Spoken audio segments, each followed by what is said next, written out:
Hello, everybody.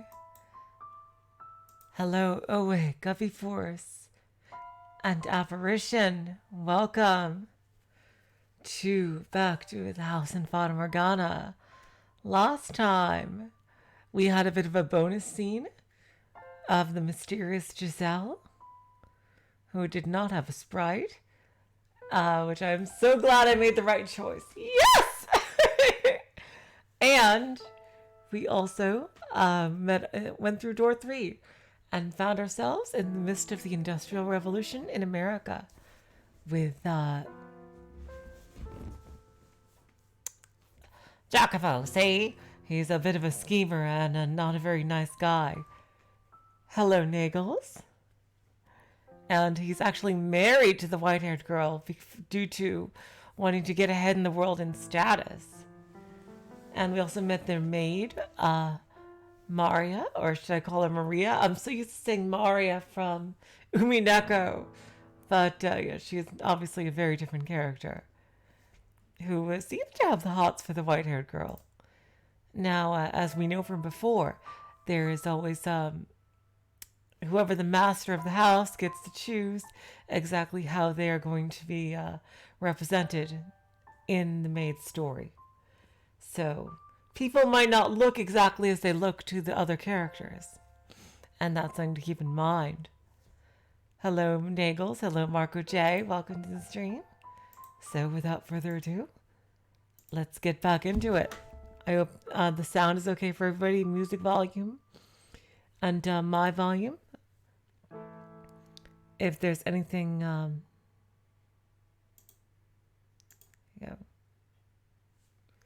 If there's anything odd about the volume, or please tell me.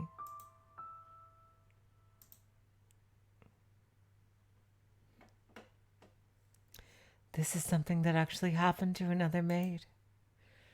She heard a sound in the middle of the night. A sound like dripping water.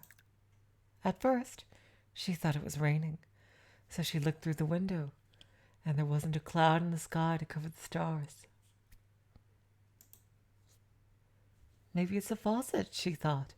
So she stepped out of her room and into the corridor. Hello, Nathaniel. Welcome to the stream. Compared to her room, it was unearthly chilly. The maid regretted not bringing something to cover herself with. But that didn't make any sense. Normally, the temperature wasn't that much colder outside her room. Her night clothes had always been more than enough for a trip to the lavatory. Wondering what the reason could be, she made her way towards the sound. But then, she realized something. There were no faucets in the direction she was going. Rather, she was headed towards a hall. The mansion where she served had many halls, but this one was in a far-off corner of the house. The least used hall of them all. It had a high roof, but not a lot of space, so it was difficult to make good use of. It also had a somewhat heavy air to it, a very curious room. It was the kind of place you might assign someone to clean as part of their hazing. Anyway, when the maid realized the sound was coming from that particular hall, she, as you might expect, let out an uncomfortable sigh.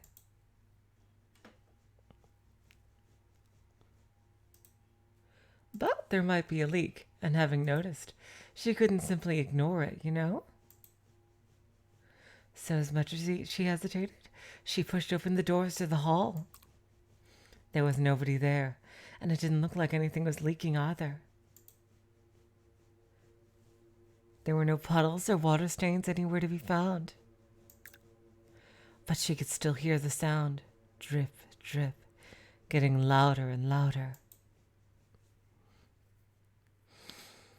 Slowly stepping further into the room, looking left, then right, then left again, she searched for the source of the sound, coming to a stop in the center of the hall. She stood there still, quiet, and then a chilly spot on the nape of her neck. With a little yelp, she reached back to feel her neck, but it wasn't wet. Confused, she slowly, warily tilted her head backward. Oh, God. Fucking jump scares. And there hung a bloody skeleton from the ceiling. Ah! God. So Jacopo is hearing this ghost story here.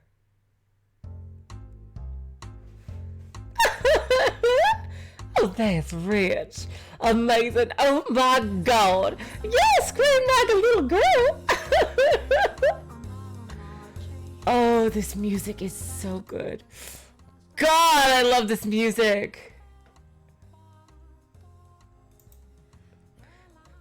Marya, you little... My God, are y'all men or children? This is my house, and I would rather y'all didn't talk about it like that. Whose words were those again, sugar? Shut your mouth! How do you know about that? Were you eavesdropping, see? And another thing, I do not care for this sort of stupid, fantastical tales y'all women love to pass around.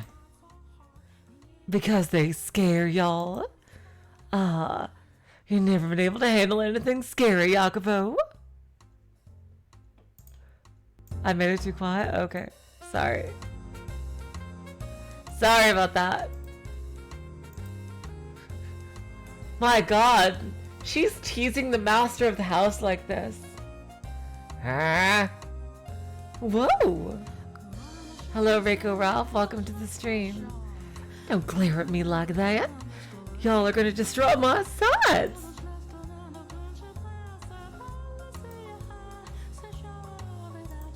He's afraid of ghost stories. Oh my God. So, did you come here for the sole purpose of telling me that cheap tripe? Acting tough after the fact just makes y'all look like twice as much of a wuss.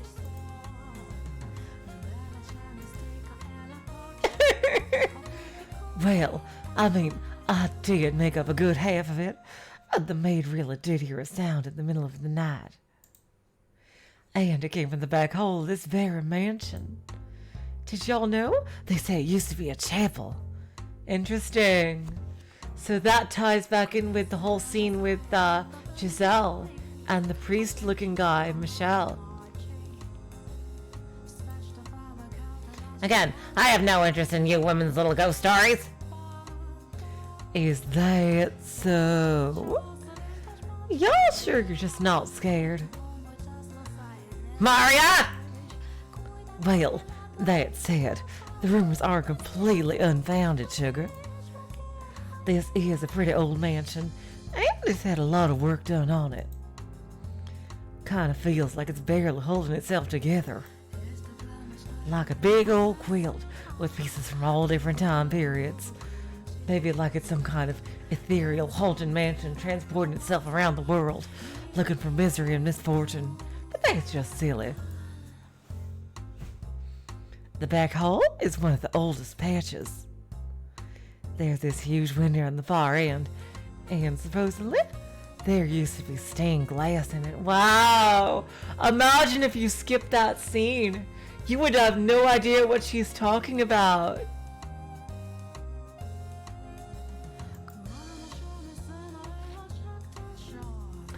It was a depiction of an archangel, they say. Such a shame. I wonder when it was broken. If it were still there, I bet it'd be worth a fortune.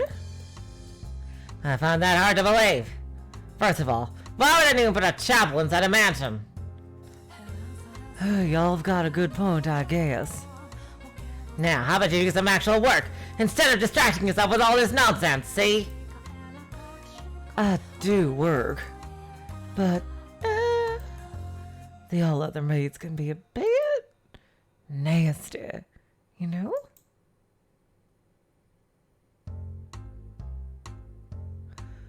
Dealing with other women is like walking on glass.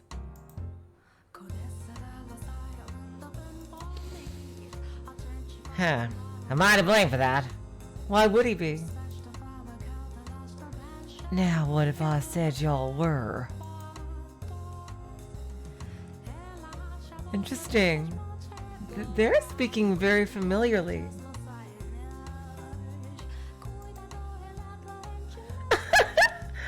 Don't y'all give that look. They're just not falling to me. Simple as that. Nothing y'all can do about it. He is being really nice to her. He is being very friendly and nice to her. Is that so? Oh yeah, I was talking to the madam, and she was telling me y'all used to be quite the gentlemen. Were y'all perhaps actually in love back then? Y'all sure don't act like it. It's so easy to miss. But I guess you're not made entirely out of steel, sugar. Just like when y'all were younger. Steel? They've known each other for a long time. Interesting. They're like childhood friends. I wonder if he really loved her. Oh my god. Is this like another Umineko type thing? Where he actually liked her, but he married the white-haired girl because of status. I wonder. Huh. But he actually liked her. Not speak of that. Huh. And he doesn't like talking about his childhood. The past is not worth remembering. It's unnecessary. So, to y'all, the past exists just to be cast aside? Hi. Nah, it's not important, sugar. Y'all don't want me to talk about it? I won't talk about it. But your wife... Oh, never mind. I'll leave y'all be. I have to get back to work soon, or I'll be staring down the head maid's Arctic smile. Alright. If the fancy strikes me, I'll drop by and we can trade more ghost stories. Marya. What? No more ghost stories? No. Not that. I think he might really love her. I have not forgotten those days. But... no. It's...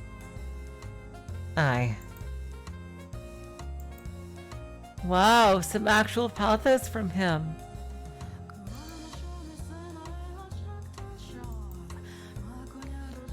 Well, I'll be off then.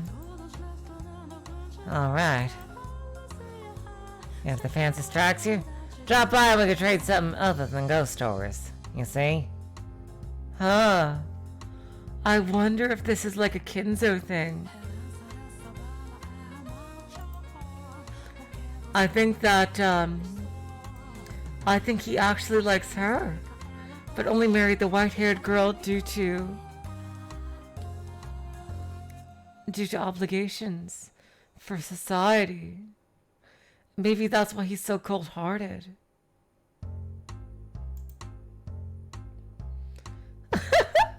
Now what I tell y'all, I'll consider it.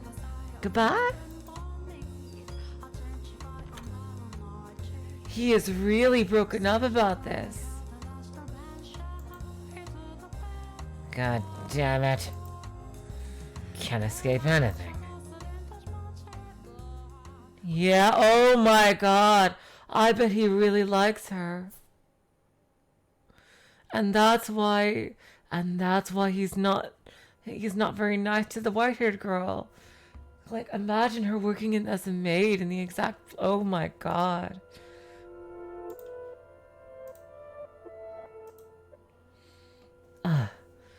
They've grown to be so beautiful. Such a wonderful fragrance. The scent of roses is so calming. I wonder why that is. Would it cause any trouble if I picked one? Well, hello there. Out for a midnight stroll, are you?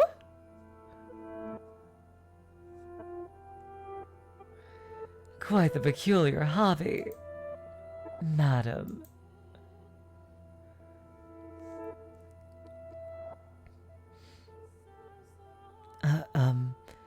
I cannot spend as much time as I would like outside during the day, so I end up coming out at night.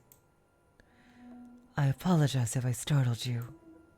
Oh no, not at all. There is a chilling, captivating beauty to the side of your snow-white form, standing there in the moonlight garden. I would hardly... what are you doing out so late? I saw a figure through the window. On a slight chance it might be a burglar, I thought it my responsibility to ensure they did not break in. It was also the middle of the night when the grocer's servant broke into their safe. News of that spread quite far. I'm sure you would have heard about it. Oh, but Gamache was imprisoned some time ago. Dear me, I cannot seem to get my head out of the past.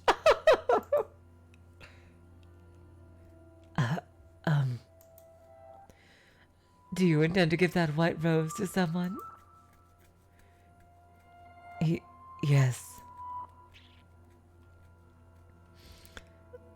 I was thinking about giving it to my husband. While I expect he has little fondness for such feminine tastes, the scent of flowers has a truly calming effect. He might find it relaxing when he needs a reprieve from his work. Oh, is that so? You are very kind-hearted. Speaking of white roses, the rose he meant to give you was the same shade of white. Huh? Why is she... Wait, what's going on? Oh. He? She's talking about way back when. But when you touched it, it turned a deep shade of red.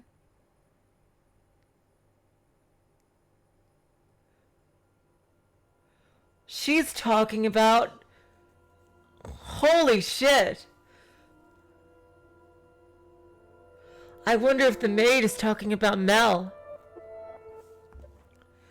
There was but a single white rose in the garden, so he was unable to give it to you as he had wished. In its place, he had a decorative rose fashioned for you.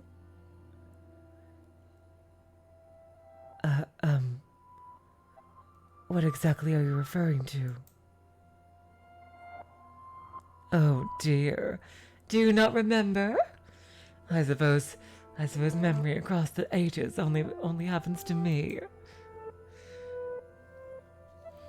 Then am I to assume you've forgotten what happened to the rose accessory as well? Okay, so she doesn't realize that the white-haired girl doesn't remember across the ages like she does. He was unable to give that to you either. But that time, because you rejected the gift. I am not criticizing you for that decision, of course. You had a perfectly good reason for not accepting it. Why is she so surprised by he?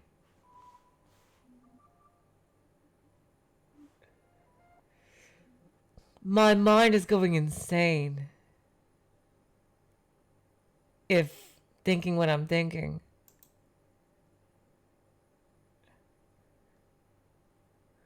Heartbroken from having lost you, he buried the rose in this garden. Over the years, the roses in the garden withered away, and in their place grew a thick, unsightly nest of weeds. Damn, she's just doing flashbacks here, just telling everything that happened through the ages. Many, many years later, that accessory was dug up by a beast. And curiously enough, it had not a speck of rust on it.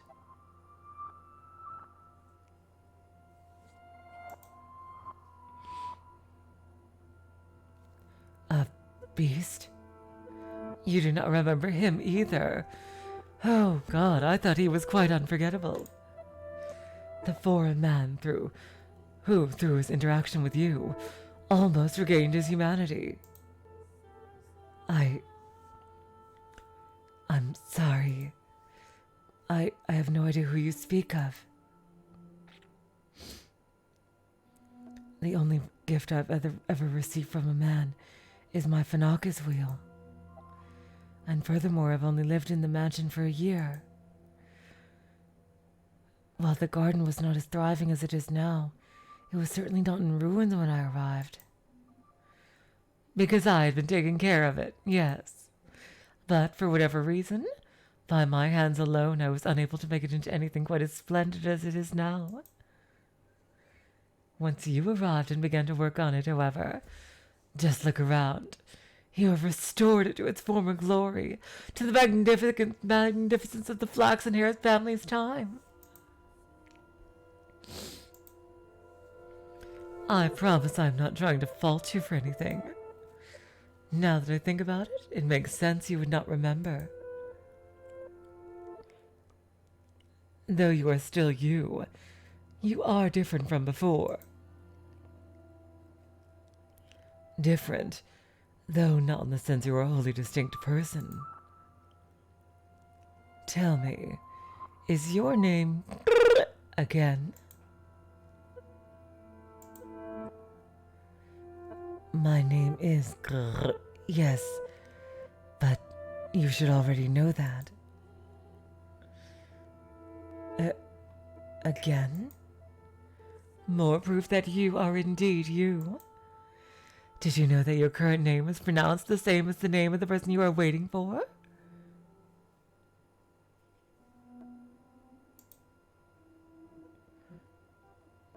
Interesting. This is a clue to something. This is clearly a huge clue to something.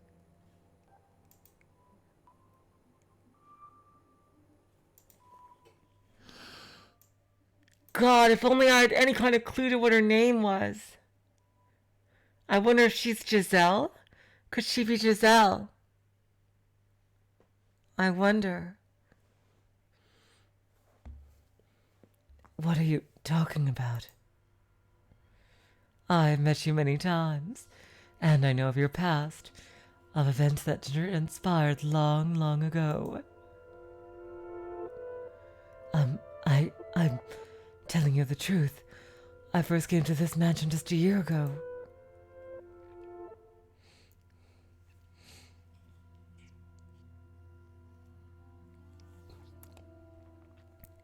Until then, I'd never left my country, or even set foot out of my own house. We did not have any servants either. So where then are you saying we met? This mansion, of course. But I'm telling the truth. It was a year ago, shortly after my parents fell ill and received an offer for my marriage. I knew something had to be done. I knew it, and so I... It's only been a year since she got married. Okay, that's interesting. So she's barely been married a year. I'm telling the truth. If that is what you remember, then I do not doubt you. Okay. This to me seems like more evidence that the master is the white-haired girl. But again, that could be a red herring. Because the master, just like the white-haired girl, doesn't remember about previous times they were in the mansion. And she is also telling the white-haired girl about previous times she was in the mansion. Exactly like what the maid is doing to the master now. So, I really think that, unless which they very might well be throwing us for a big loop, that the maid might be the master. I mean, not the maid, the white-haired girl might be the master.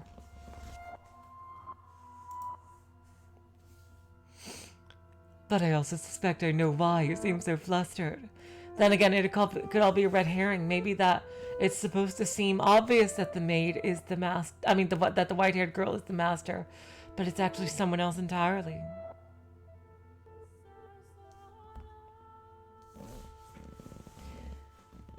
But I also suspect I know why you seem so flustered. Are there moments when your memories seem hazy? When it seems like important details have fallen through the cracks? You needn't fret.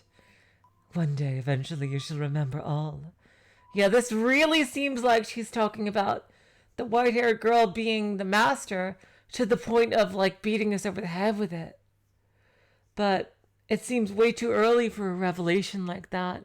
So I think it might be a red herring. One day.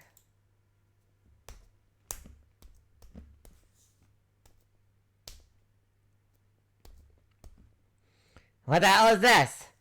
A white rose? Does she leave this in here? A flower? What does she think she's doing?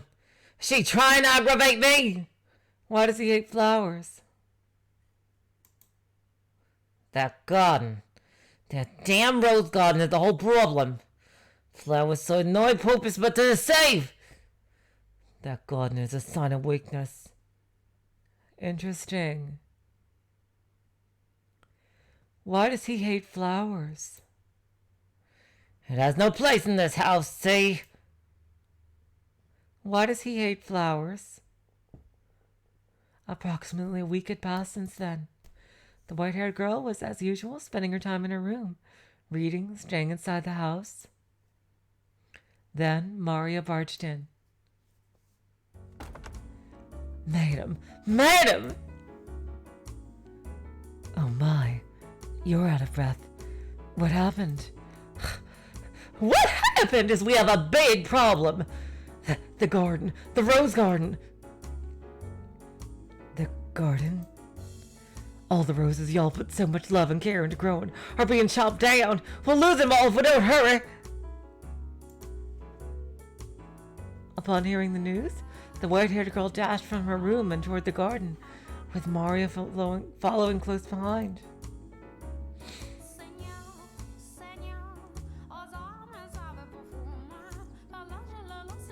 When she arrived, she saw a dozen or so sweaty, rugged men at work, Jacopo shouting orders. The men had clearly no concept of how much a single flower was worth, no concern whatsoever for their beauty. For they mercilessly, thoughtlessly hacked away at the shrubs like they were naught but weeds. Each flower they tore from the earth extinguished another of the many lives the white-haired girl had put so much time and effort into tending for. Jacopo, what are y'all? Oh, hello, Marya. I didn't expect you would come with us, see? Why would you do? Why? Why, it goes without saying, Toots. This house has no need of a garden. Damn flowers have no place here. Might as well do something worthwhile with the soil. A miniature railroad would be better use of this space, and certainly a greater deal easier on the eyes. He hates flowers. Why, I could even get my hands on some genuine wheels, see? Same wheels being used on the revolutionary transcontinental railroad. 10 or 20 years down the line, they'll be worth a fortune. Jacopo, you know how much this garden meant to me, don't you?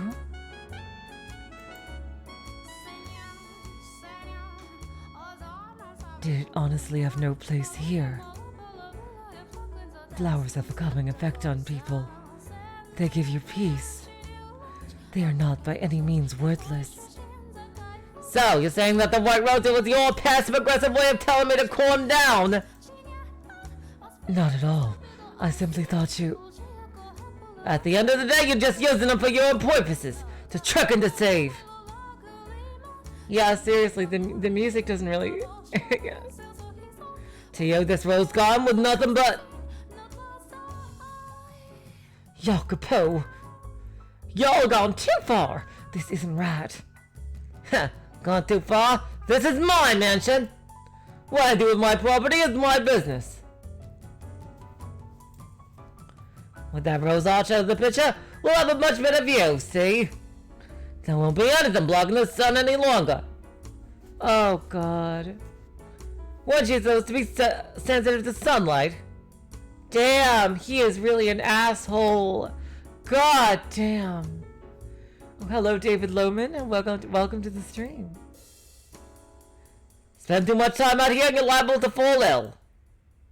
Get back inside now. You too, Marya. See?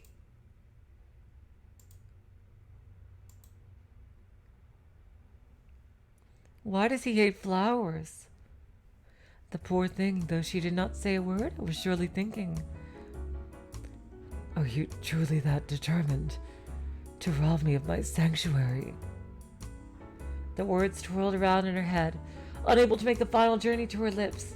She stood there, looking down at her own feet as her husband marched off, and listened to the screams of the roses being reaped.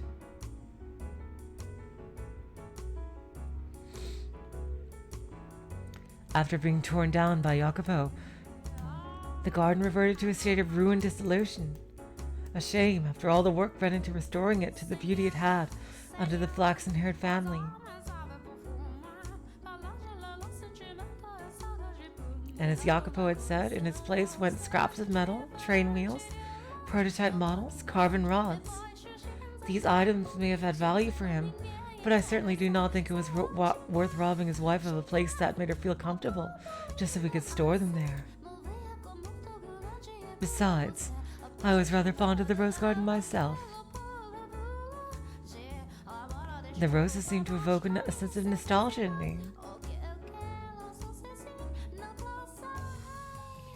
I felt as though somewhere far beyond the edge of my memories, I had seen another garden of roses, modest though it may have been. But I could not remember when it was. That's another probably big clue to the major mystery. Hello, Lambda Delta. Welcome to the stream. Does that come as a surprise to you? I am quite sure there are periods of the mansion's history of which I am not aware. Damn! So she was like a more recent addition.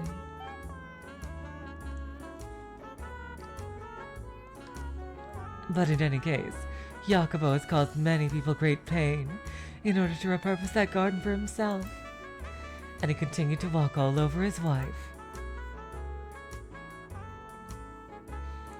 Whenever she tried to do something kind for him, he would brush her off, saying, "That's not your place, Toots."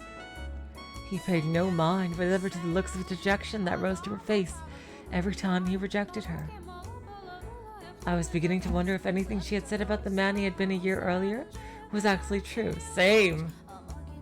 And if it was true, could a person really go through such a drastic change of heart in such a short time? What do you think, Master? No. I've spoken enough about me already. Yeah, you do. I seem to be talking a lot about myself this time. But that is hardly appropriate behavior for a maid. Now, let us return to our tale.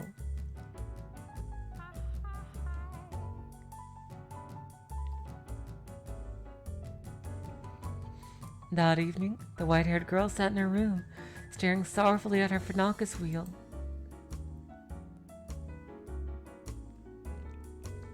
A small mirror before her, she tried spinning the paper disc, but it was just not the same as before. Her husband was not there at her side, and even more critically, there was not a smile on her face. And then she heard a faint knock on her door. Who is it? It's me, madam. It's me. May I come in? Oh, Marya. Of course, come in. What are you doing here at this time of night?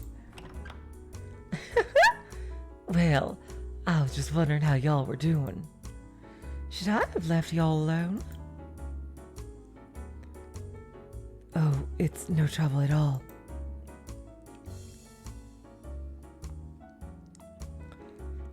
I'm always glad to have you. Oh, y'all are making me blush, madam. I got the feeling you were a little down in the dumps. So I'm not here because I need to be. I just gotta end up here, I guess. Marya. Oh, sorry. I guess I'm not making a lick of sense. I can be a bit of a busybody, y'all know? Trouble with boundaries, I guess.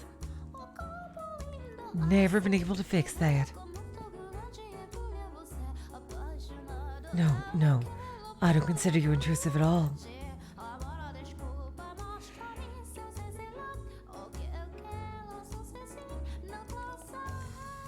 I cannot count how many times your bright smile and cheerful energy have shone a light on me when things were dark. If I didn't have you, I would have given up already. You seem to see right through me. Oh, wow. Oh, this is sweet. Even now, you're exactly right. I'm feeling a little dispirited.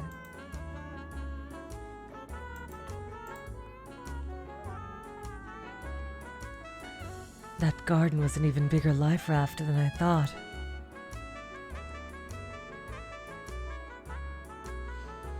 Perhaps I am being overly dramatic, but the roses were almost like children to me.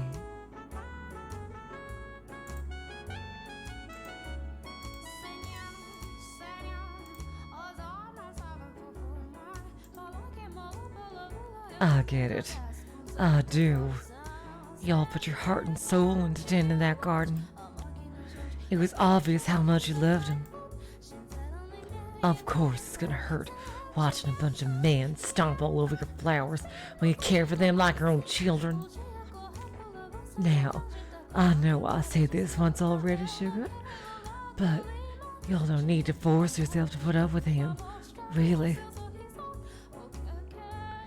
Y'all don't have to bend to his will just 'cause you're a woman.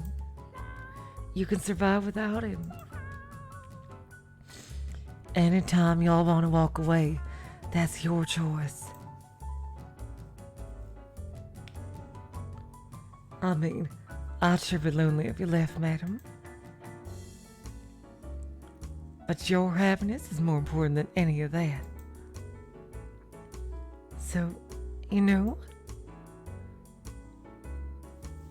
Thank you, Marya.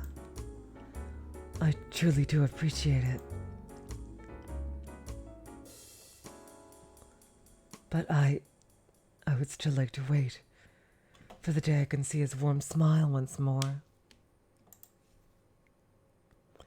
If y'all say so. Well, in that case, guess I'll just have to be there to back y'all up. I'll be here. It'll be here. It'll be all right. Y'all leave everything to this holy virgin. Damn, yeah, I'm pretty sure, yeah. I'll have a stupid grin on my face no matter how down y'all are feeling. You really are the reincarnation of the Mother of God, aren't you? Oh, you.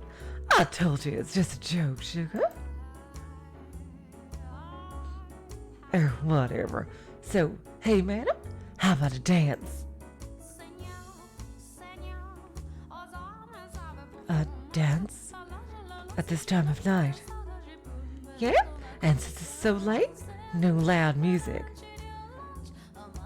All y'all get is a little whistling, courtesy of me. Y'all know how to whistle, don't you? You just put your two lips together and blow.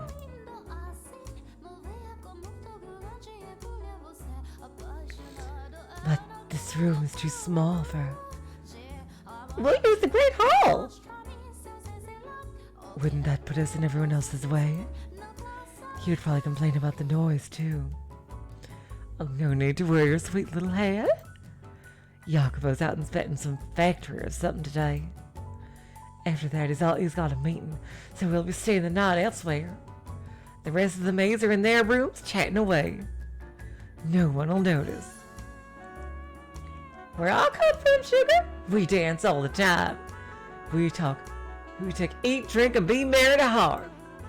No food and drink for us, but we absolutely can dance. Dancing a great way to forget all your cares. I am not much of a dancer. Oh, no big deal. Nobody's watching. Come on, put a little fancy perfume and let's have some fun.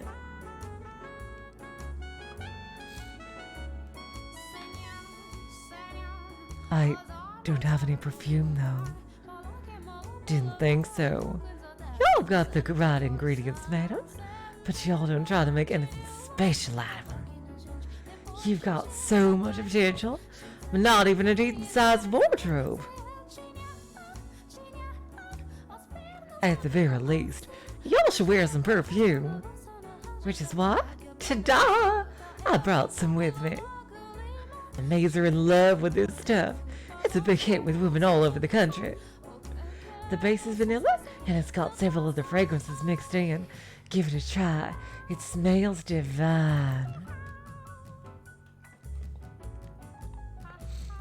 But, Marya, Come on, where's the harm? Just a little splash on your wrist like so. What do you think? You were right. It smells wonderful. Doesn't it? So, you'll like it? Yes, very much so. Excellent. Now off we go to the Great Hall.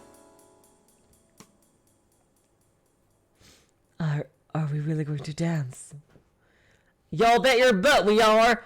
I've waited so long for this. It's not having the hell to hold up in y'all a room all day. I know y'all can't handle a lot of sunlight, but you still gotta have some fun and move your body. Come on, let's go! Oh, Marya. Oh! This is adorable.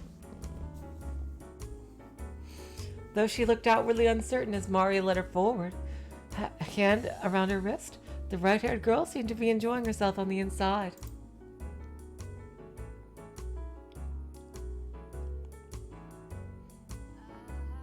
Having spent her life without a single friend, she never dreamed the day would come when she would find herself being dragged through the empty halls of a dark mansion by another woman.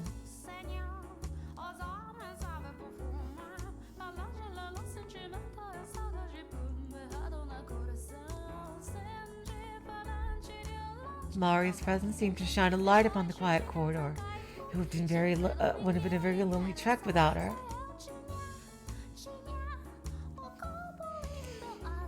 Marya spun around, gave an impish smirk, and raised her pointing finger to her lips with a soft shh.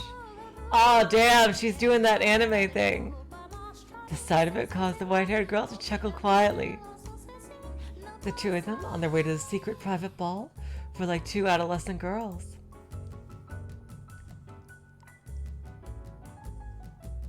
In short order, they arrived at the Great Hall.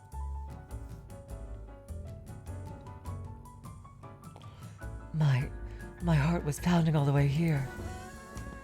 Now, what's there to be nervous about? It's not like you're breaking any rules.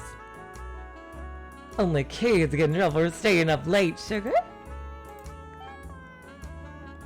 Once you're grown up, you're responsible for yourself. I will say, though, that it seems rather odd for two women to dance together. Well, if you all are having a good time, honey, what does it matter what's between your legs? She definitely has a crush on her. Oh, she is from the South after all, so the accent does fit with her. Where I come from, sugar, there's dances where families lock arms in a big ring and go round in circles, and then the caller goes, yeehaw! So who says two girls can't have some fun together?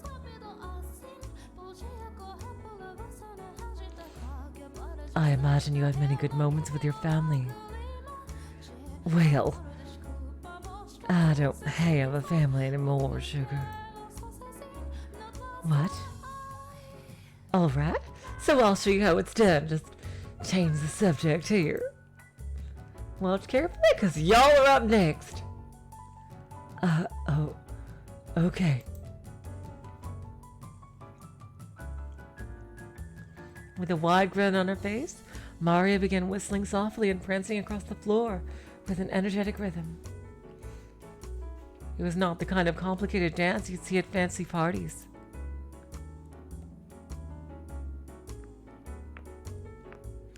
The motions were simple, flowing, unembellished. A folk dance, I suppose you might call it.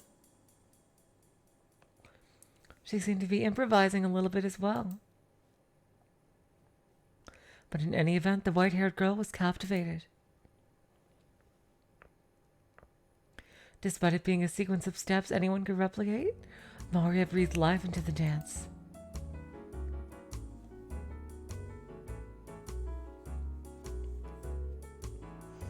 She was neither as lithe as an acrobat, nor as light on her feet as a professional dancer. She was her own lively, beautiful self. Marya twirled in place, the skirt of her maid uniform billowing gently up around her. With a smile, she extended her hand towards the white-haired girl. Oh my god, something bad's gonna happen to her later in the story, isn't it? I know it, I fucking know it. She's gonna meet a horrible end, just like every single person who falls in love with the white-haired girl. God damn it. Oh god, no! Everybody falls in love with the white-haired girl, gets fucking wrecked in the end. Oh god, no, no, no, no, no.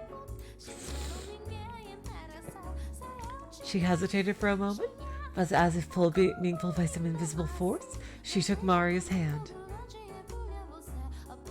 Hand in hand, Marya ushered the white-haired girl into her dance. It was just the two of them, but you could almost see the crowd forming around them. The other people stepping up to join in. That's it, madam. Doing great. Now lift your leg up. Good. And spin like so. Raise your partner, do-see-do. This is not easy, Marya. I'm having trouble following along. Y'all can do it? Looking good so far. You're natural, madam. Oh, Marya. I won't fall for your flattery. Oh, shucks. I mean it. The whispers of the two girls, their muffled laughs. Step, hop, step, step. The rustling of fabric. Interesting. Many different soft sounds layered atop one another, creating a little bubble of happiness in the center of the hall. The white-haired girl's movements were a great deal clumsier than Marya's, but Marya would never disparage her for that. Interesting. On the contrary, she showered her with praise. As flustered as the white-haired girl appeared, I imagine she was quite pleased. Ah! Before long, the tightness in her face muscle loosened. A smile spread across her lips, and she began to brighten up. See? What'd I tell y'all? Fun, huh?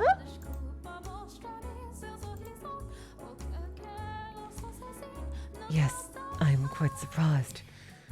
Both that I can dance and that I enjoy doing it so much. I'm glad to hear it, sugar. They exchanged looks and both laughed. That might have been the first time I had ever seen the white-haired girl so delighted. However, because of her infirmity, she quickly found herself out of breath, her porcelain skin flushed red. Marya immediately stopped for a break.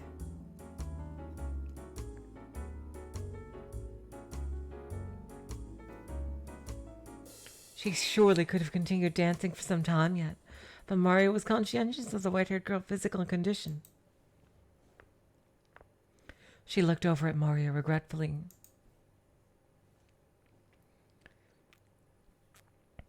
My apologies. If only I had more stamina. I am hardly a suitable partner for you, Marya. Oh, sure y'all are. This is all cheer you up, madam. So long as you all are having fun, nothing else matters. And heck, I'm enjoying myself with it too.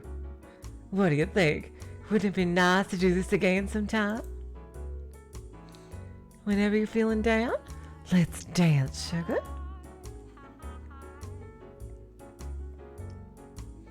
Oh my god, this is so cute! Which means, of course, something horrible is gonna happen to them.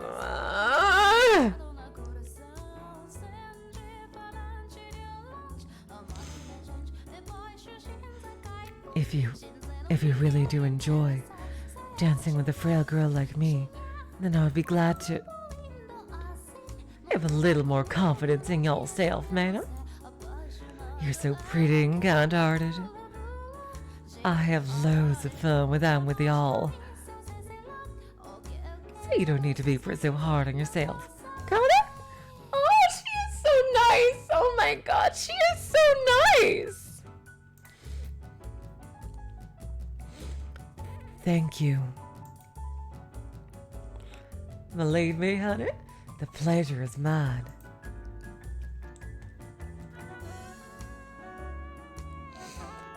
It is an absolute honor to have the rare opportunity to see such a bright smile on your face, madam.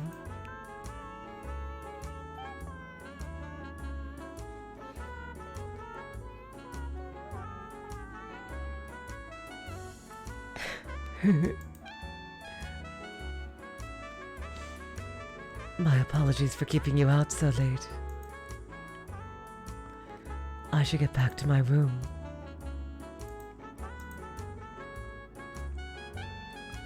Oh, I didn't realize what time it was. I'm more than up for a little more gum flapping.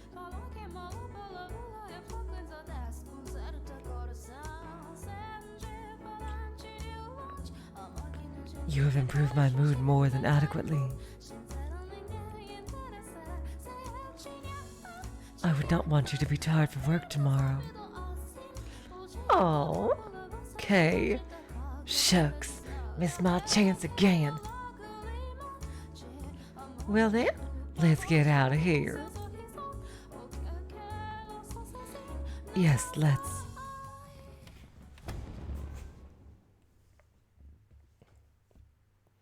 Smiles on both of their faces, they made an exit to the great hall. However, before they reached the door, it swung open. Oh no! A man's towering shadow cast the two women into darkness. His cold, bitter glare flicked on them. If I'd had even the faintest premonition this might happen, I would have done anything in my power to stop the two cheery girls on their way to the hall. Oh no, I fucking knew it! But I'm eternally powerless. What are you doing?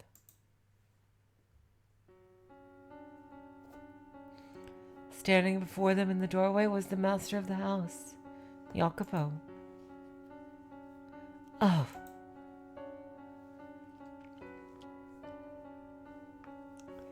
I thought you would not be back until tomorrow.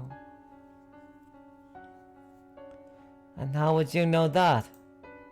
No, forget that. Does my staying the night elsewhere have any effect on you? You were just waiting for this opportunity, weren't you? No. What would I possibly want you out of the house for?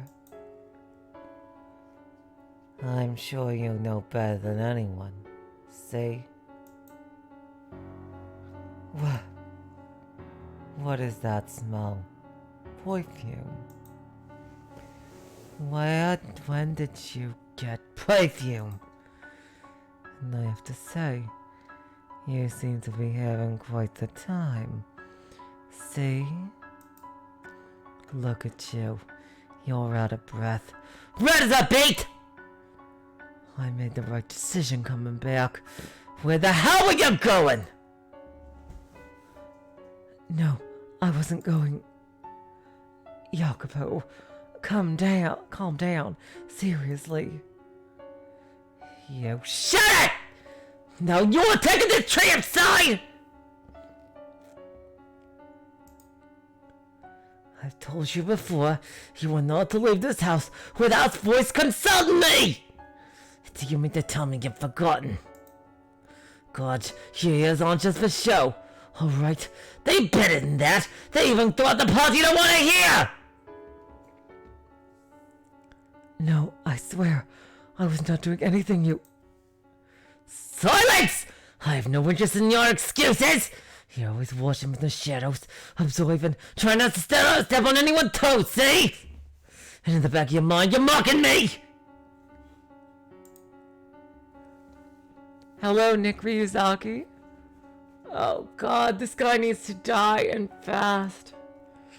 Oh God, he is nothing but trouble. No, Listen up and listen good! You just try stepping on the line again, see? You just try disgracing me again. You will not get away with it. For the love of God, get back to your room now! You too, Marya! alright. God. What is that sickeningly sweet smell? How utterly infuriating! It'll take forever to get this off me! I always thought you had at least some sense of taste! Same, David Lohman. I wanted Bestia to be redeemed, but this guy is just a full-on piece of shit.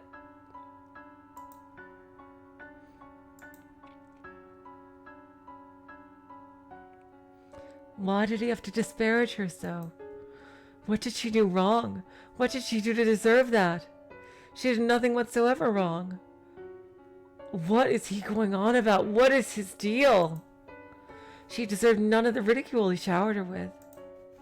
However, she was not a strong-willed woman. She did not have the courage to retort to the man yelling at her. And neither did Marya, it seemed.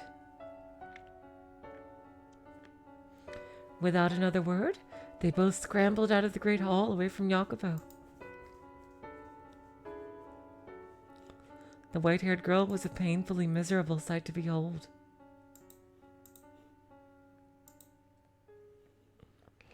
The cheer had drained from her spirit, and the rosy hue from her now pale cheeks. She was hunched forward slightly, looking like a small, scared animal.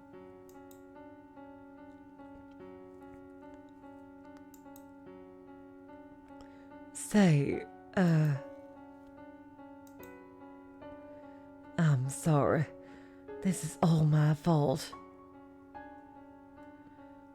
It almost seems like Iacopo is really insecure in his masculinity. Is what it really feels like. I mean, he is pretty scrawny, but...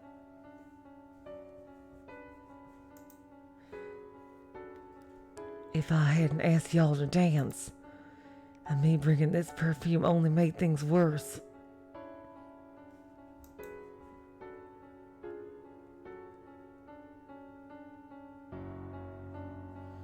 No, you need not feel bad about anything, Marya. I love this expression on her. Everything you did was with my best interests at heart.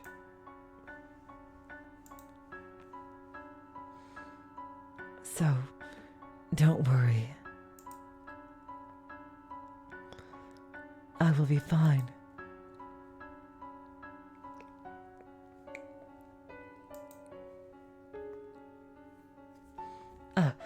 So, madam, I'll clear everything up. I really aim to blame after all.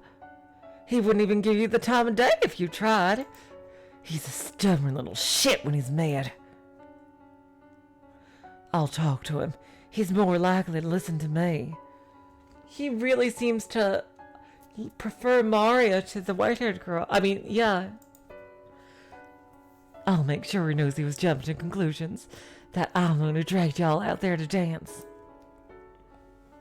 And also that I forced y'all to wear the perfume. I'll clear everything up, okay? So please, y'all cheer up.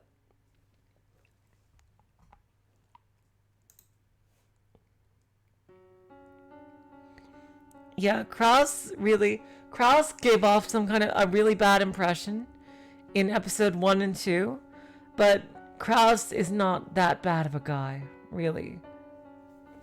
Like, and in 3 as well. Like, Kraus in early Umineko, he gave off a really bad impression. Like, with how he treated Natsuhi and Eva. But, like, then later on, we saw him treat her much more kindly.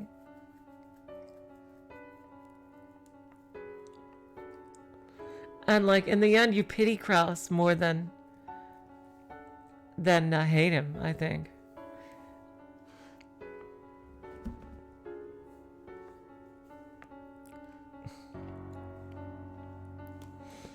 It would be best if I could tell him myself.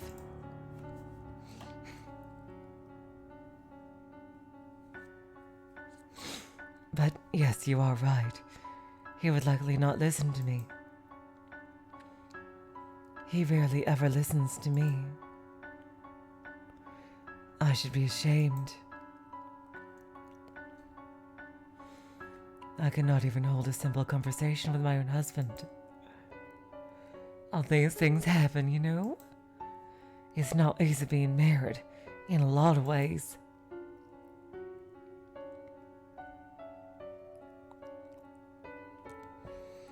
Yes, you're right.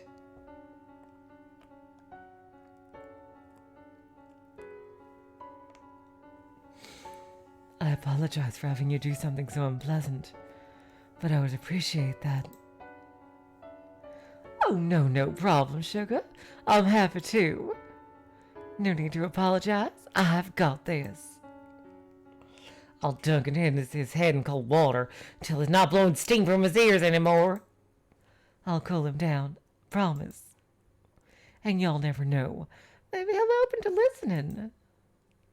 Y'all could be back to the way you were a year ago in no time. I mean, there's 2 ways to take this. Marya has her own agenda, I think, in several ways. Like, she either likes the white-haired girl, or that she's trying to egg on the white-haired girl to divorce him so she could be with Jacopo.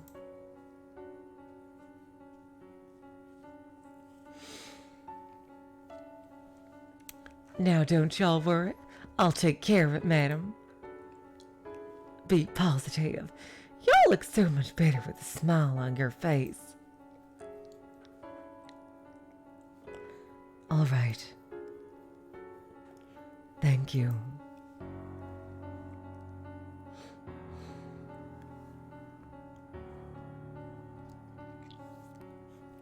I doubted Jacopo would listen, even coming from Marya. And I imagine the white-haired girl felt much the same way. However, she grabbed onto that sliver of hope. She let herself dream.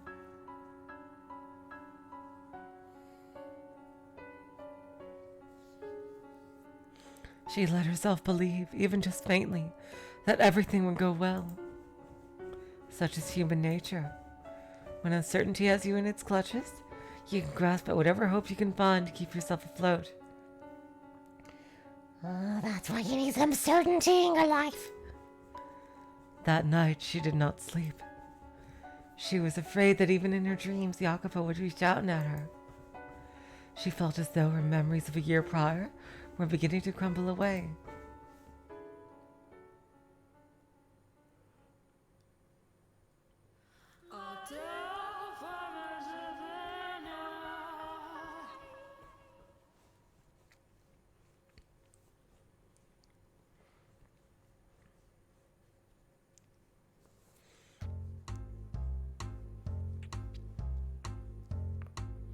The next morning, Jacopo stood alone in the den by the billiards table.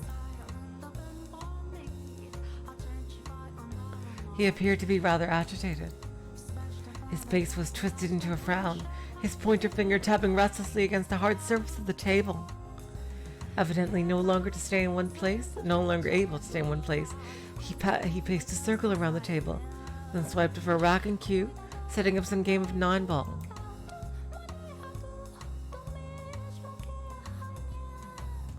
Hello, Wing Bullet. Welcome to the stream.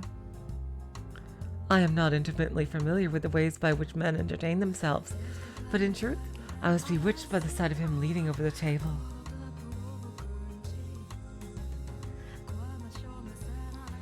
It almost seemed as though a steel rod ran straight from his shoulder to the tip of his outstretched finger, upon which the cue was secured by another finger looped over it.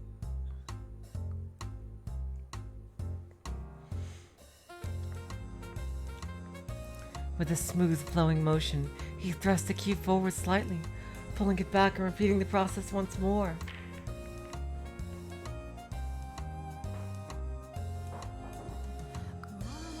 Before ramming it into the cue ball, sending it rolling into the diamond of colored balls.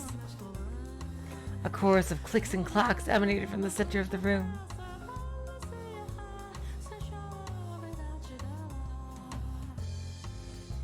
Balls collided with one another and ricocheted off the cushioned walls, a few landing in the pockets situated around the edge of the table.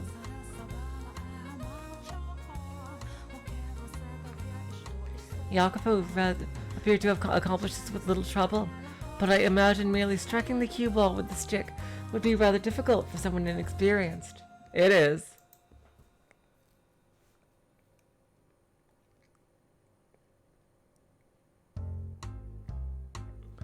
But despite his accomplishment, it seemed to only exacerbate his agitation. Oh, lousy positioning, He muttered, though he hadn't had the faintest idea of what he was talking about. What should have been a game for his enjoyment, he went about with a constant look of exasperation.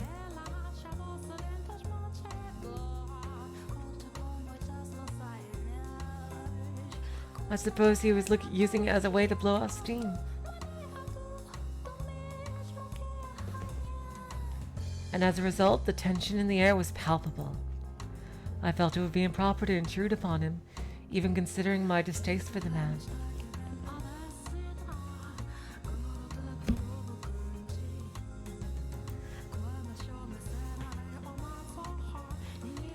There was a point where I actually knew how to play pool, but if I tried now, I guarantee I would barely be able to hit the ball. There was an undeniable beauty in every motion he made, every perfectly audible clack of billiard balls bouncing off one another. It was an enchanting sight.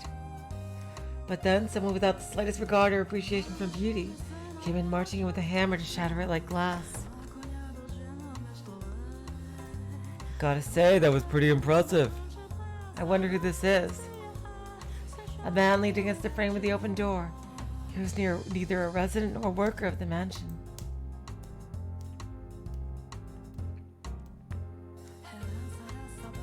The man's face was covered in scraggly stubble, his body draped in grime-caked garments.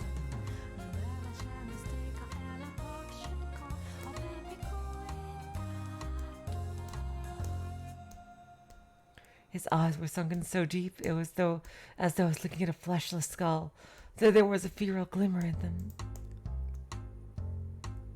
Needless to say, he was not prim and proper. How long have you been there? Tommaso. Not long, but man, I can't help laughing. You were completely in your old world there. What do you want, see? And why didn't you send a maid for me?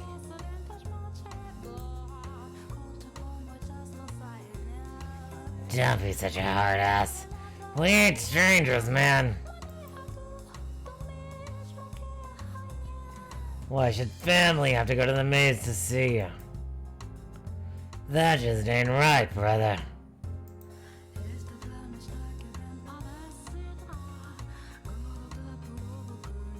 Your door should always be open for family.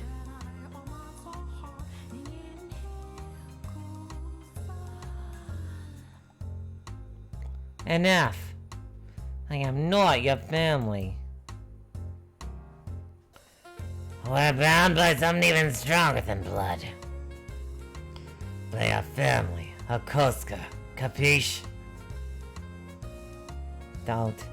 You only ever bring up the Koska when it's in your interest. Oh, scary. Come on now. What happened to you, little Jack? Where'd the little boy who used to call me Uncle Tommy go? Don't you dare use that godforsaken name, see? Get the hell out of my sight! What in God's name are you doing here? The man hailed from the same country as Jacopo.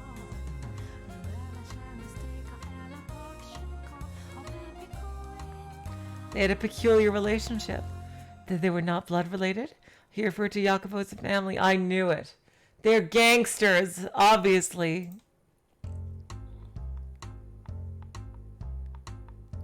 They came from a sunny island in the Mediterranean Sea, a place of many unique customs and an entire underground society.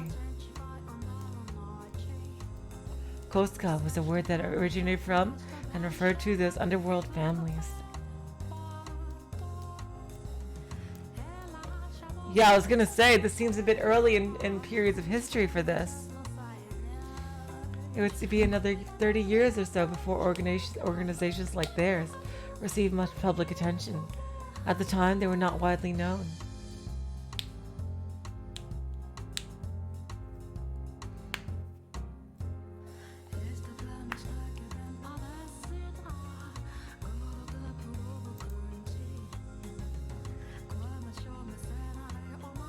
Just a short step into the future, and they would grow so powerful the very mention of them would send a chill through the room. Hey now, that's nowhere to talk to a fellow Berzati. You're on the short list to become the next Capo Famiglia. We respect our brothers. That's how we operate.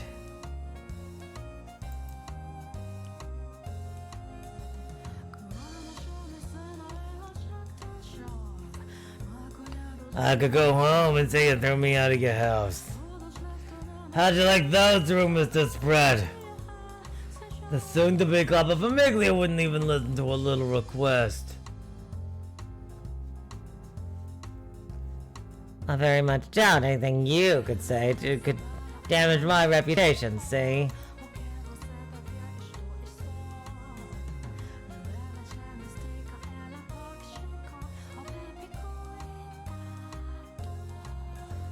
I ain't been exiled yet. And as long as I'm still one of them, they won't ignore me. Ah, that's a mighty fine looking whiskey you got there. Don't mind if I do. Nothing here is for you to drink, see?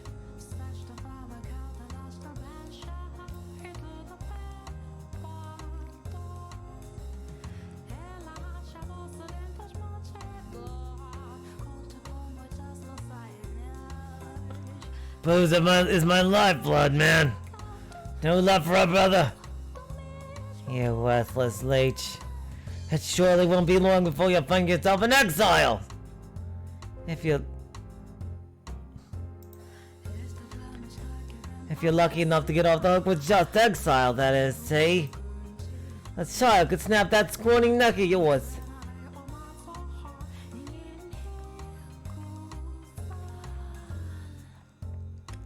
If I'm gonna go, I'd rather go tied up, tortured for days, covered in little cuts from head to toe.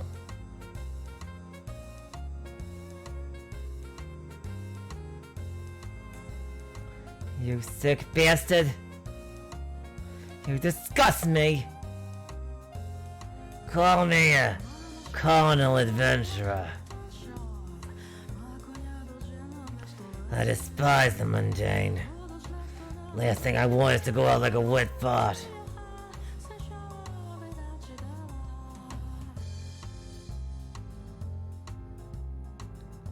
Is this what you came for, see? To waste my time with your insipid nonsense?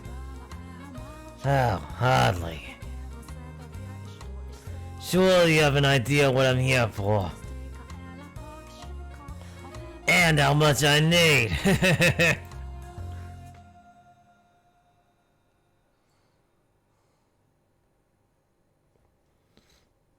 You damn maggot. A worthless leech, sick bastard, and a damn maggot. What are the names you got up your slate for me? You son of a... Do you honestly think this is how you ask for a favor? Whoops. Excuse me. I beg of thee, O esteemed future couple famiglia. I'm going broke. Not enough money to put bread on the table. Could you spare a little for a brother? You brought this on yourself, I'm sure. I hear more than enough stories about you, and hardly any of them are pleasant. Drinking, gambling, debauchery. I'm humiliated to be in the same coast as you. You want to make money playing? You gotta learn the game first.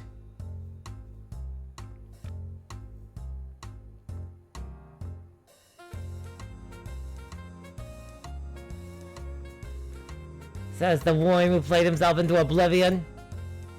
Now, do you honestly believe I'll give you anything? Ah, but you will. You got no choice. Coastal rules. You're required to help a fellow countryman. Especially considering how few of us there are, stranded on this colossal landmass. You wouldn't even notice the money's missing. It ain't because you can't, but because you don't wanna. But Jacopo, being a tight ass does nothing for you.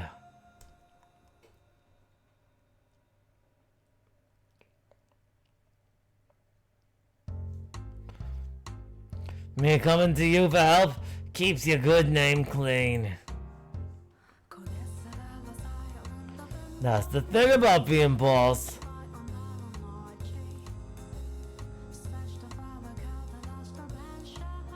You quietly keep little shits like me out of trouble. So that trouble doesn't come raining back on you. Huh. You do not seem to understand your place. See? Rather than lecture me, you should be on your hands and knees begging and crying for my help.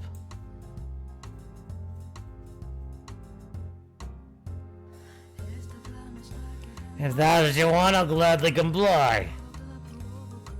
Happy to get your boots while I'm at it. Don't even think about it, see? Know this, there won't be a second time. I will be reporting your conduct to the family back home.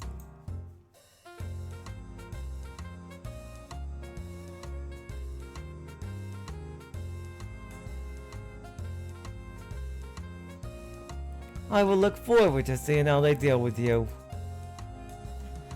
Haha. Just try to have a little mercy, would you?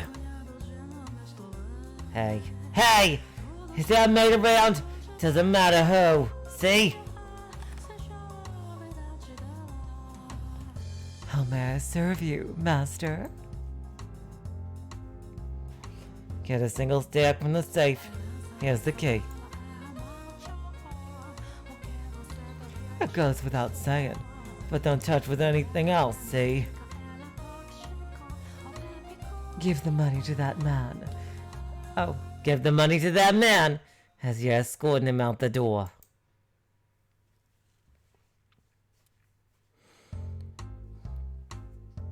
As you wish. Is that all you needed? Yup, now get to it, you lazy broad. Very well. Excuse me.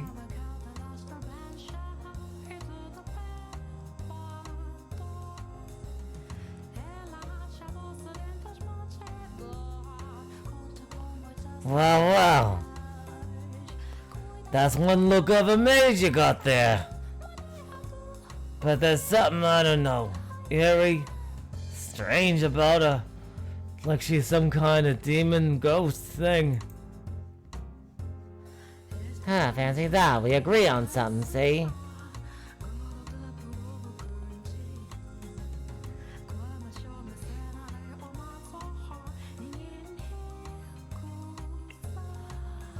How long has she been working here? Couldn't tell you. As I recall, she came with the house. Is that the kind of woman you're fancying? A girl you can't read will always be interested.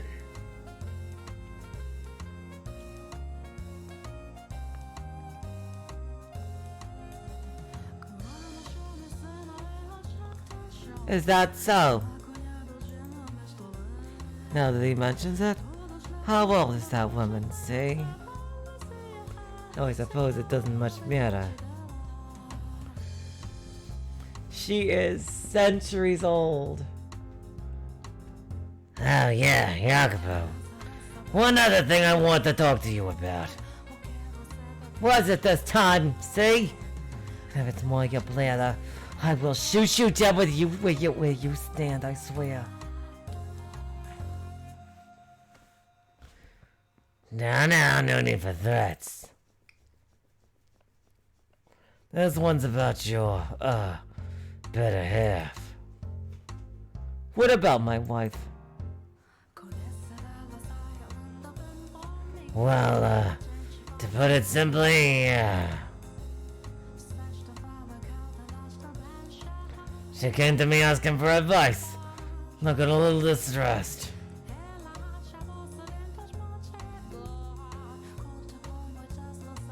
My wife asks you for advice.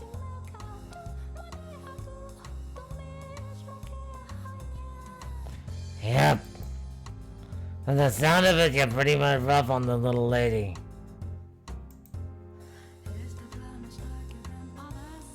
This isn't her first appearance on this door, David Loman. She was talking to the white-haired girl earlier. That just ain't right, man. You managed to snag yourself a broad that pretty. You ought to treat her a little, at least a little better, you hear? She looks good with a smile. You ought to make her show it to you every once in a while. My God, how shitty of a husband do you have to be that even the fucking mafia is telling you to be better to your wife? Holy shit! Holy shit! My God!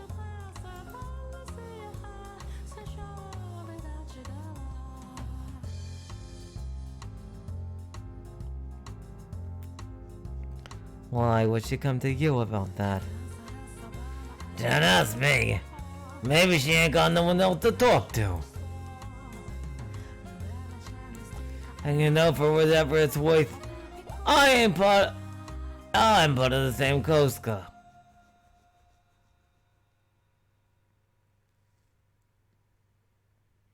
Guessing she thought I'd get through to you easier.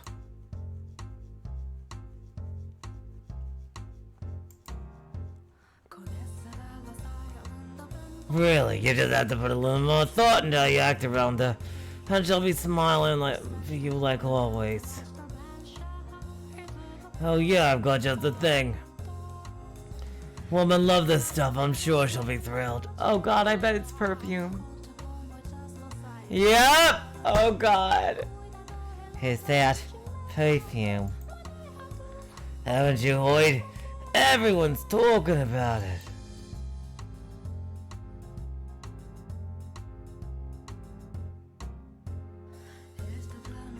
I'm a big fan of the stuff too. Smells great. Pretty coil smiles at you wearing some of this. Any man would be in love in an instant. You've never given her nothing fashionable before, have you? May look like just like scent of water, but you can't let that fool you. Come on, give it to her. Forget about it. You like a nice small lady too, don't you? A little bit of scent can give you a different flavor. See nighttime excitement. Vanilla.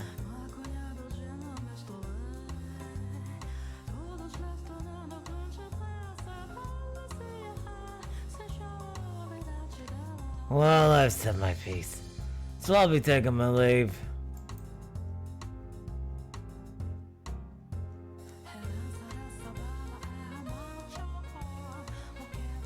Don't want to keep you and maid waiting too long yet on the bad side.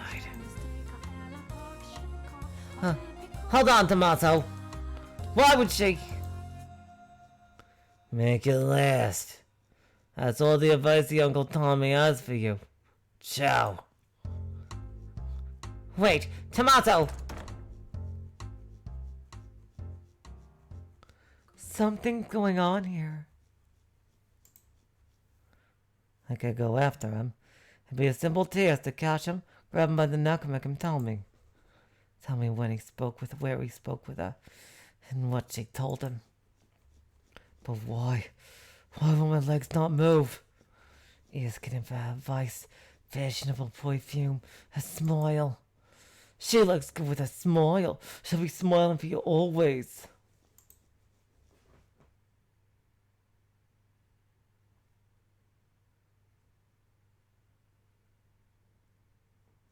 That can't be. She hardly ever smiles around me.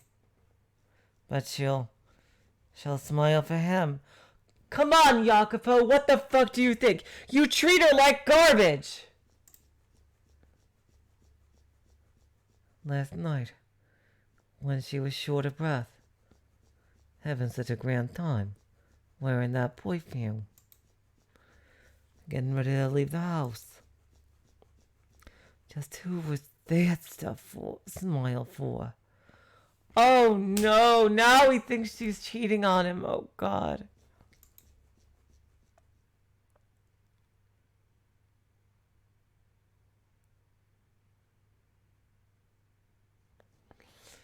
God damn it! Don't you think I'll let you run free any longer? Seriously, what is your deal?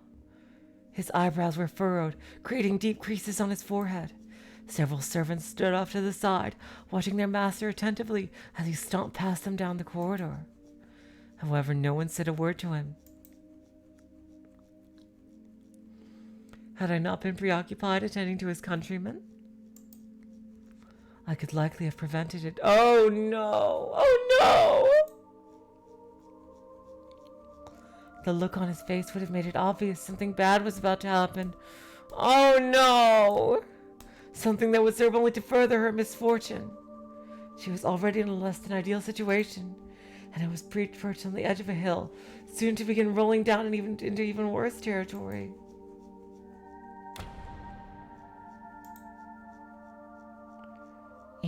Iacopo. What's the matter? If you had wanted to visit, you could have said something, rather than come in without knocking. Is that really necessary? Pardon. Oh my God! My God, he looks like the fucking Joker there. Holy shit. Is there something you so desperately want to keep from me? That I must knock before entering! I should have to let you know in advance that I'm coming! What are you... Well, he's there! You went to talk to him behind my back, I'm told! What'd you tell him? You moaned to him about my behavior? My God! He looks like the fucking Joker. That hurts. You told him I'm rough with you? You cried on his shoulder because I'm not nice enough? Him, of all people! Wait, Jacopo. You're mistaken. Let me... Silence. Not a word. Not a single godforsaken word. The only thing that comes out of your mouth is excuses, lies, and fabrication. You put on this sweet, innocent little girl act, but what's really going through your head? Maybe I should just rip that mask off your face! Stop, Jacopo! You look down on me? Your nobility! And I'm just a nobody who married into it. No, stop. Let go of me, please. When did it start? How long have you been saying him? What else have you been saying? Covering yourself in fashionable perfume. and smiling, even though you never smile around me. Please let me go! I can see it in your eyes. He is just a worthless commoner. Why? Why would you think that? Why would you not listen to me? Silence. It's all your fault! Every last thing! I tell you not to leave the house, but you do! I tell you not to do what I say, but you ignore me! Every last thing you do drives me mad! I don't have time right now to deal with this! To wreck my mind over you! Over a woman! I don't have time for it. Why do you not do as I say? Do you not have enough already? Huh? Will you not be satisfied until you've taken even my arms and legs? I've given you money, clothing, everything. You have an incredible life. Look around you. That life of luxury you and your parents wanted. It's right here. You have it. What more could you possibly want? Why do you insist on being unfaithful? Unfaithful? You would think that... What am I doing? What I'm doing is unfaithful to you? How else should I describe it? You leave your room, despite me ordering you not to. Don't think that I don't know. When you came to the den the other day, you had your eyes on the other men. No, I did not. I had no such inclination. Enough. Not another word from you! I had no interest in your excuses. If that's how you're gonna act, then say goodbye to your freedom! You're forbidden from leaving the mansion, or your room for that matter, or even speaking to the servants. Oh, I know what I'll do. I'll make you a new room. Too many people coming in and out of this one. It'll be somewhere quieter, out of the way. You like the garden? How would I put you in there? And you leave that room without my permission? This time, I'll kill you! Why? Why will you not listen to me? Why? Jacopo, the master of the house, likely loved the white-haired girl. That is what I saw in their exchange. My God. Really?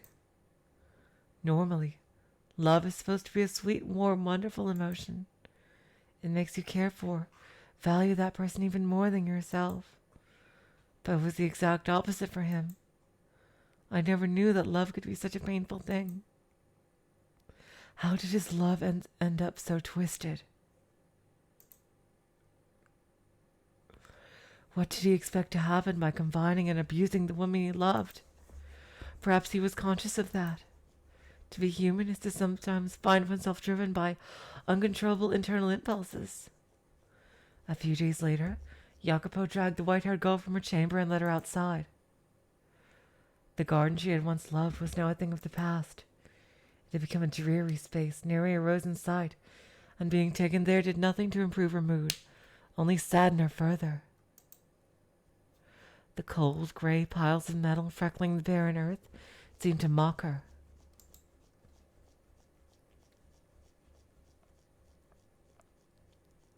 Her husband led her, the lady of the house, to a shed that had been repurposed into a Spartan living area. She begged and pleaded, but Jacopo would not have it. He shoved her into that sad little shack and locked the door. My God, can somebody please murder this guy? Please, can somebody murder this guy? What the shit? What the absolute shit?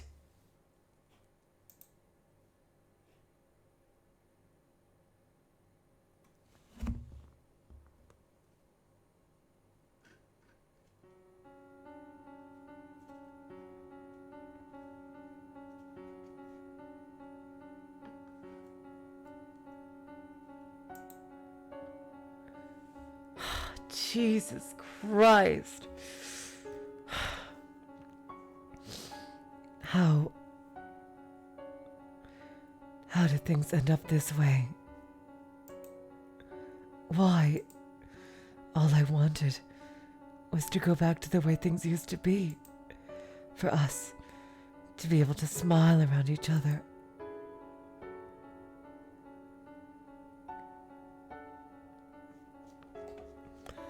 It had been several days since Jacopo had locked her in the shed, and her day-to-day life was only growing more arduous. She was under constant surveillance. The door was only unlocked to deliver her meals 3 times a day. And despite what an unfortunate situation their employer's wife found herself in, the maids chatted and gossiped and giggled freely.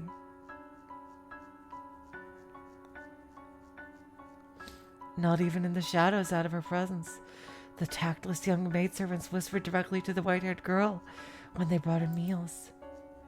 "Look at you, madam, caged away like cattle." My God, so many shitty people here. What the fuck? What the actual fuck? I could almost hear the sound of cracks forming in her heart.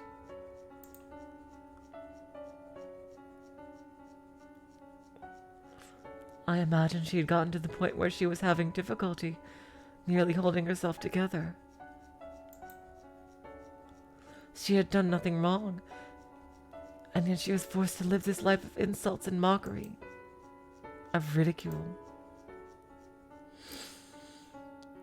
The only reason her tenuously held together spirit did not completely shatter was because she still had her one and only ally.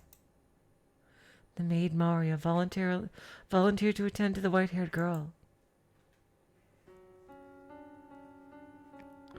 Marya took over the duty of delivering her 3 meals, meaning the other maids stopped coming by.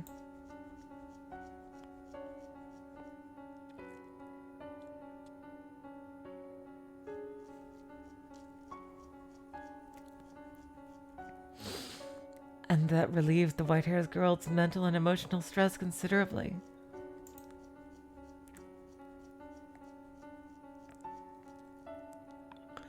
Marya became her sole conversation partner, her sole companion. She did not leave as soon as her meals were finished, instead remaining in the shed with the white-haired girl for some time.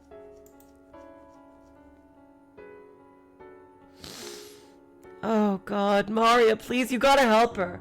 Just run away with her.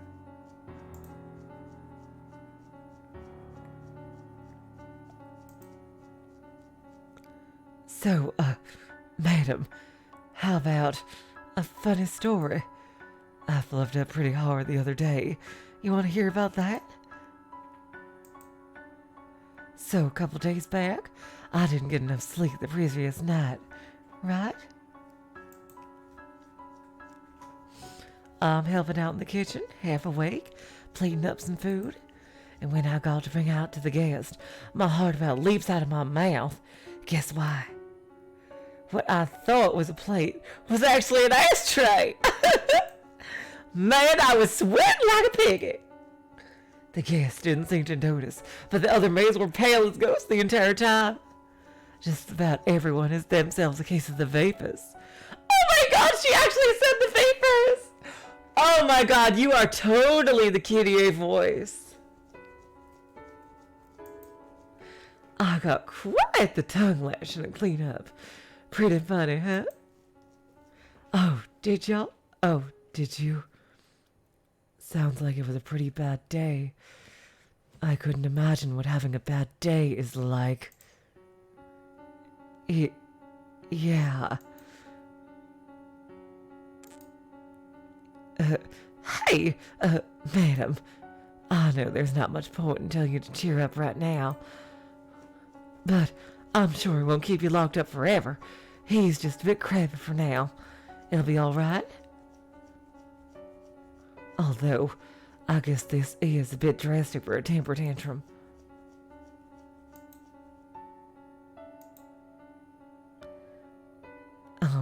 Sorry, madam.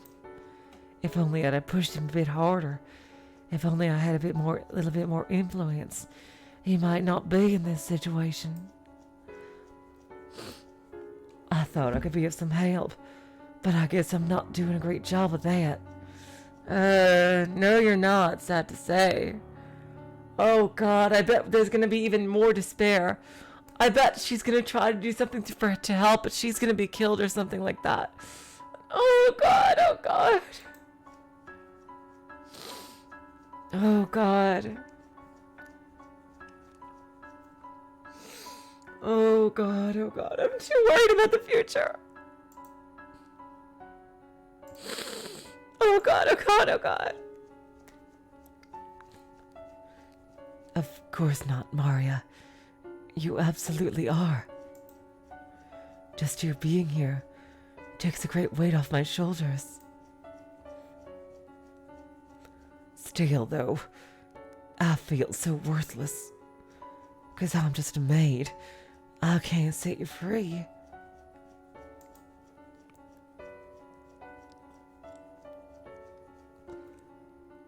It's okay. I am used to being imprisoned. What? What do you mean you're used to it? He never locked your door before. You're right. I'm not sure why, but I feel as though I've been in a similar predicament before, lacking freedom and contact with others for a long stretch of time. She talked about that with Mel, didn't she? I'm sure. It's simply the exhaustion getting to you, madam. No one should ever be used to living like this.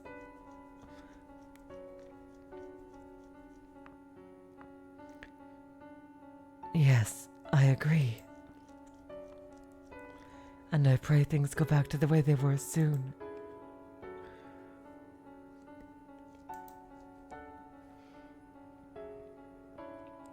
Has getting mad at him never crossed your mind? Getting mad? Yeah, you know, when he yells, you yell back. Let him know he's in the wrong. I don't think that's a good idea with this guy. He literally said he would murder her over the slightest indiscretion. You just need to run away. You just need to run away now. Never considered doing that? I guess you're not one to get angry, madam. Which would mean you're a better fit for the Holy Mother than me.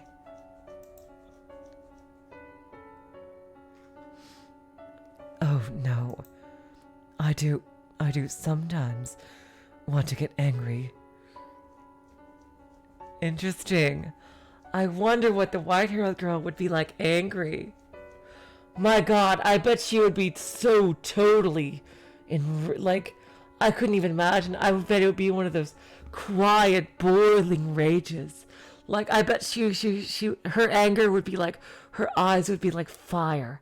And like, she could like cut someone down with a single sword swipe or something like that. Like, without any hesitation. Like one of those quiet rages that is just like when water is overboiled, like something like that.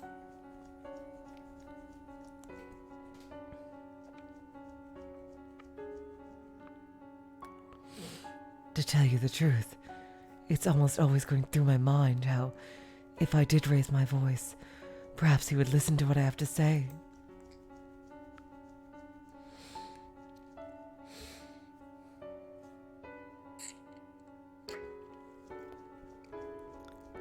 But then when I'm standing there in front of him, and he starts shouting at me, I freeze up and end up not saying a word. I'm just such a pitiful woman. Everything about me. When I need to speak up most, to stand up for myself, I cannot. Oh, don't look so down. That's not a bad thing. It's just, he got you in a little bit of a pickle right now. But I'll clean everything up with him. You hear me? In my mind, your modesty is a virtue. And the more I think about it, I can't even imagine y'all screaming. I like y'all better the way you are, reserved and ladylike.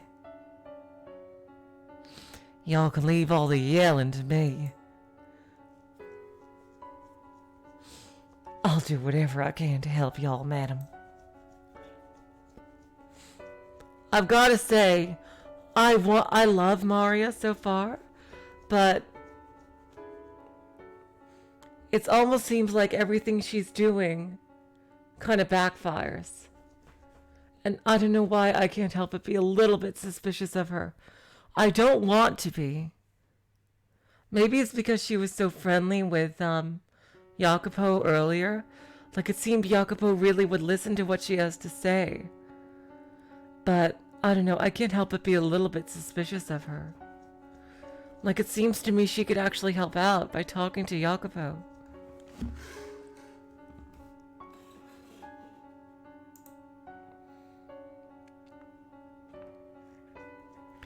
Were you able to clear up his confusion about the night when we were dancing?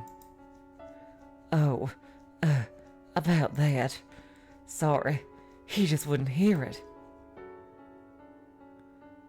I see. Yeah, this seems kind of weird. It seems like she told that other guy.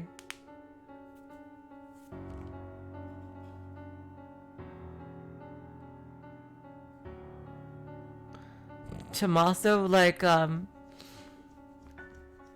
hoping that he would take care of it. But it also seems like Jacopo would actually listen to what Marya has to say. So I don't really know what's going on here. But there's got to be more than it seems. I see.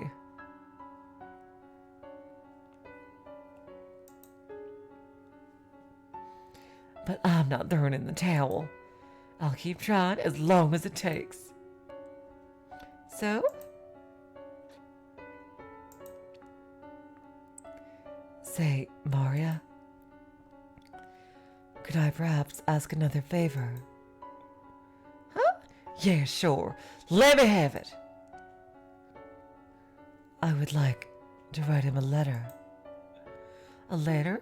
To someone who lives in the same house?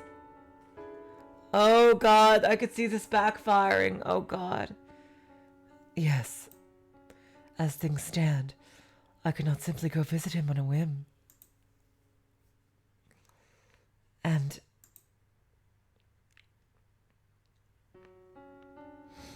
I feel as though I could calmly express on paper things I'm unable to say to him face to face. I suspect I might have more luck that way.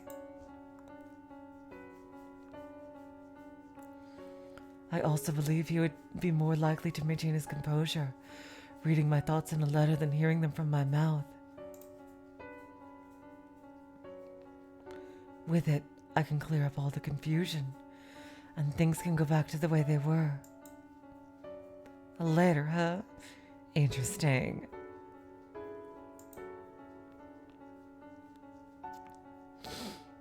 I'll write the letter. Which how would you like you to deliver it to him? May I ask that of you? Absolutely not a problem. Thank you, Marya. Oh, God. Just because she is saying this, I definitely think there's more to Marya than it seems. You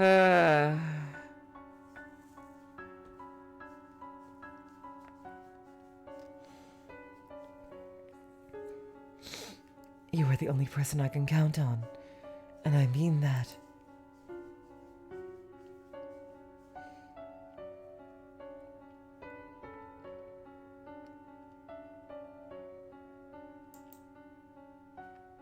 Why? How did this happen? Why would she betray me? I want to give her a decently happy life. Oh, come on, Iacopo! You locked her up in a fucking cage!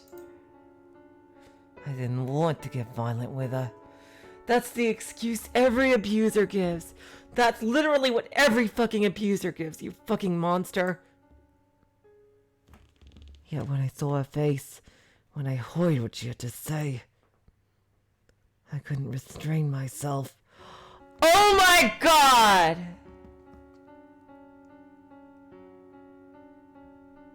Did Marya say that? Did she say something different?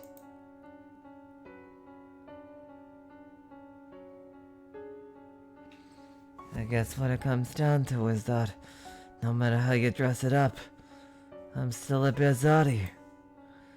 There was never any way for this bloodline to give that girl happiness. God damn it. Why am I fretting over this nonsense? I'm supposed to be the future head.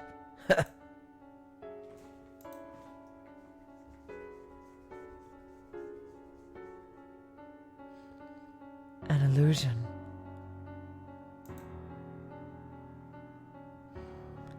But they're dancing. They really are. And they look like they're having a wonderful time.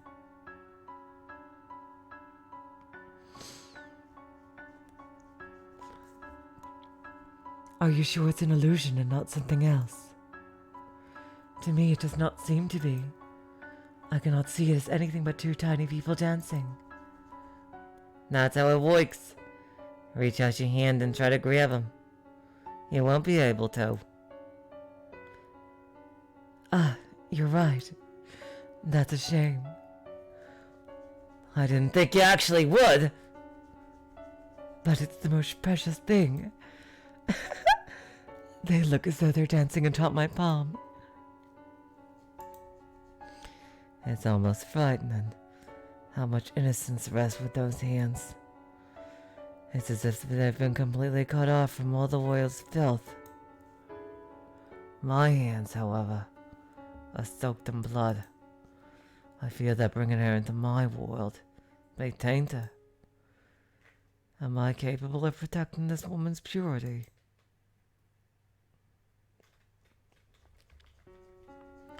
And yet, as they watched her so joyously playing, I felt as though I had gotten close to her. I was the one being a child that day. Jacopo, it's me, Marya. Is it all right if I come in?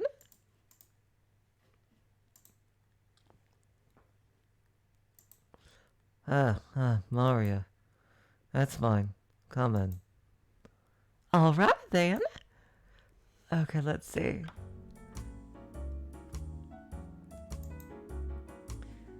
Color me surprised. I didn't think y'all'd let me in.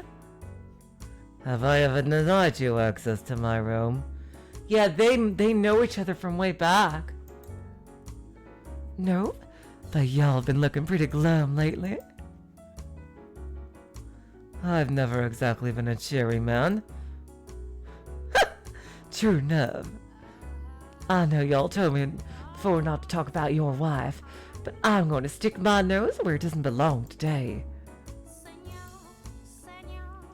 There's been a lot of chatter among the maids lately about y'all getting rough with her. I mean, y'all got the poor thing locked up in a shed outside. You're not leaving the best impression on anyone. You here to box my ears? I don't know. 50-50? The other half is. I'm concerned about y'all. I know you're not the kind of man to threaten someone without a good reason. You're not. I thought you were friends with her. I am. And it hurt seeing her in so much pain. Then why has that not changed the way you act around me? I would think you'd be scorning me with the rest of the maids. Oh, I see it how it is. Y'all don't trust me. And we've known each other for so long. This isn't a question of whose side I'm on. You're in pain too. I can see that. Y'all always bottled things up, kept them hidden. Y'all are too proud to rely on others. But you should probably vent to someone before it reaches the point where you no longer can. Say, Iacopo, do y'all remember the promise we made a while back? How far back? Back when y'all were still shorter than me. You were 14 and I was 12. I had to leave town, and y'all came to see me off. Quite frankly, I didn't think y'all would come. I was surprised, even if I didn't show it.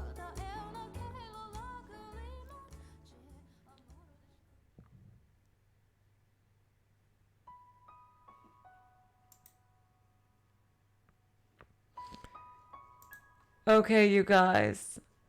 I don't know how long this flashback is, but I think this might be a good place to stop things for now. I really want to see where this is going to go.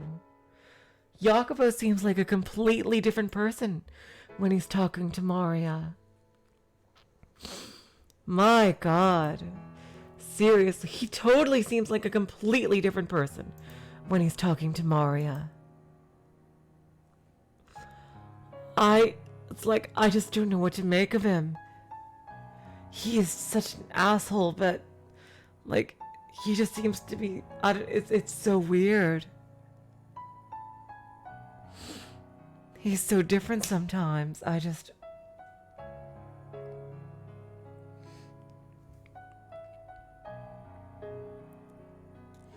Again, I'm getting shades of Umineko, where since he's supposed to be the next family head, he seems to be doing very Kinzo-like actions. Like, there's a girl who he likes much better, clearly, seemingly, than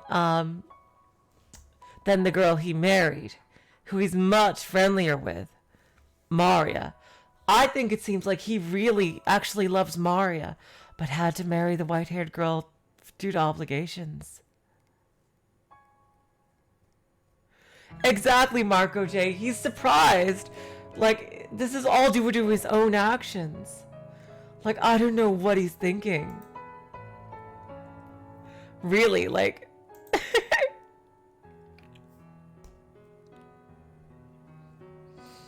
But I am getting a lot of Kinzo vibes from him. In that regard. So we'll see where this goes, alright? In 2 days, we're going back to the house in Fata Morgana. And then and tomorrow, we're going back to Higurashi Console Arcs, the new one we just started, Yoigoshi, which is very different from what we've had before. I'm really excited to get back to that too. God, I have to say, I love reading stories out loud with you guys. This is like a huge pleasure of my life to do this every day. Seriously, I could not be happier doing this. So thank you all for joining me, because it just seems like, just really cozy and comfortable when there's people here as well listening in, so reading along with me. So y'all are pretty amazing. Thank you so much for joining me. So until next time, so long, farewell, auf Wiedersehen, good night. You are all the sweetest of hearts. See ya.